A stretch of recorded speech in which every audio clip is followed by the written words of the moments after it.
Step one, boil some water. We'll turn on the stove. There we go. And we are off and ready to go. You need a good mac and cheese, okay? You gotta remember this. This is the good part here. You gotta throw a little salt in the water. Gotta put a little salt in the boiling water there. There you go. Throw some salt in the boiling water. Let it kind of acclimate there. And then pour in the mac and cheese. And good to go.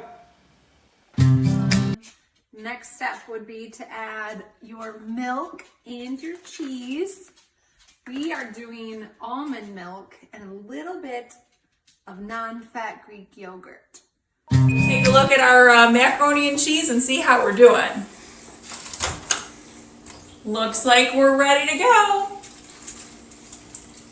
Macaroni and cheese from Martha's house. Take care, everyone. We know it's a serious time. We just wanted to add a little bit of levity to it, but stay healthy and safe. Take care. God bless.